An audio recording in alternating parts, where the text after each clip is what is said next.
दिल्ली में भी कमल खिल गया, दिल्ली बाकी था वहां पर भी आयुष्मान भारत आ गया। मान्यवर, आज देश के हर गरीब को 5 लाख तक का खर्चे का चिंता नहीं करना।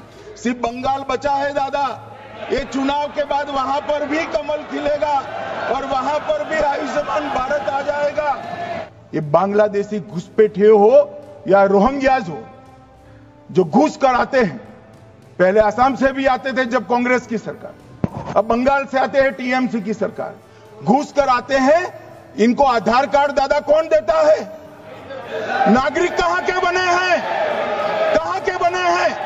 जितने बांग्लादेशी पकड़े गए 24 परगना जिले का आधार कार्ड और नागरिकता है मान्यवर।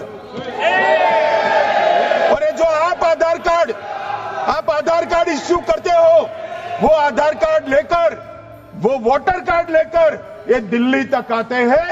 आप उनको आधार कार्ड इश्यू न करो, आदमी क्या परिंदा भी पैर नहीं मार पाएगा। হয় এবার নয় নেভার, সেই পুরনো সংলাপটা আচমকা মনে পড়ে গেল।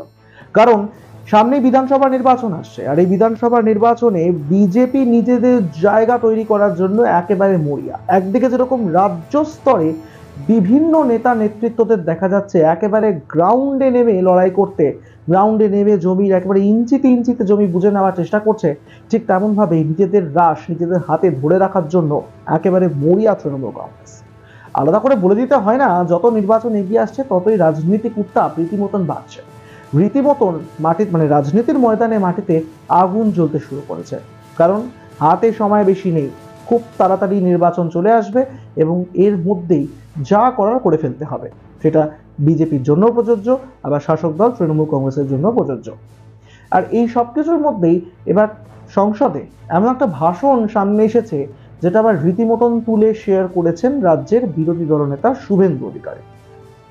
অমিত শাহ তিনি সংসদে দাঁড়িয়ে বলছেন যে দিল্লি তো জয় হয়ে গিয়েছে, আর এবার ব্যাস বাংলাটা যদি হয়ে যায় তাহলে সমস্ত আশা পূর্ণ হয়ে যায় এবং বাকি যে বিজেপির যে লক্ষ্যমাত্রা রয়েছে সেই লক্ষ্যমাত্রাও তারা অ্যাচিভ করে ফেলতে পারবেন, এমনটাই কিন্তু পরিষ্কারভাবে বলে দিচ্ছেন এবং বেশ কিছুটা ইঙ্গিতও দিয়ে দিচ্ছেন তার ভাষণের মধ্যে দিয়ে।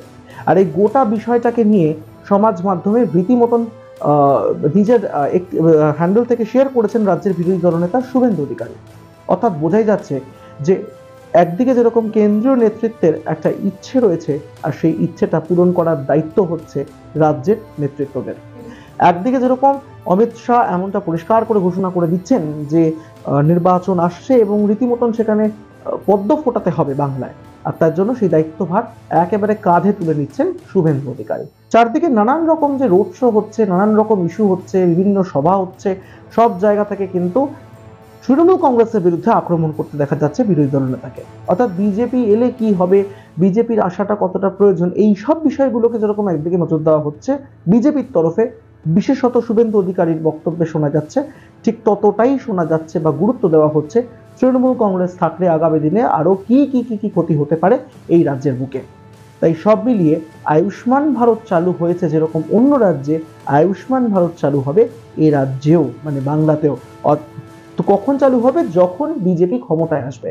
অর্থাৎ একেবারে কেন্দ্রীয় নেতৃত্বের তরফে কিন্তু সেই ঘন্টাটা বাজিয়ে দেওয়া হয়েছে যে এবার কিন্তু ক্লাস শুরু হচ্ছে।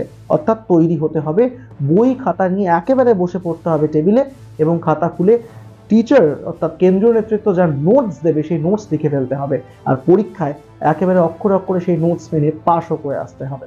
তাই সবকিছু মিলিয়ে আয়ুষ্মান ভারতের কথাটাকেই উদাহরণ হিসেবে তুলে ধরেছেন অমিত শাহ এবং পরিষ্কার বোঝা যাচ্ছে যে করে হোক বাংলা 26-এ চাই। যদিও মানুষ কি উত্তর দেয়, কোন দিকে হাওয়া বয়ে যায় বিধানসভা নির্বাচনের এবং শেষ পর্যন্ত মসনদে কে টিকে থাকে বা নতুন কেউ আসে নাকি, সেই সব বিষয়ে তো সবাই উত্তর দেবে। এই ভিডিও কেমন লাগলো আপনাদের জানাতে ভুলবেন না কমেন্ট করে। আপনারা কি মনে করছেন এই কমেন্ট শুনে, মানে অমিত শাহের এই বক্তব্য শুনে? অবশ্যই আমাদেরকে কমেন্ট করে জানাবেন। এই ভিডিও ভালো লেগে থাকলে লাইক করবেন, শেয়ার করবেন বাকিদের সঙ্গে, সাবস্ক্রাইব করতে ভুলবেন না আমাদের ইউটিউব চ্যানেল এক ঝলকে মিডিয়া।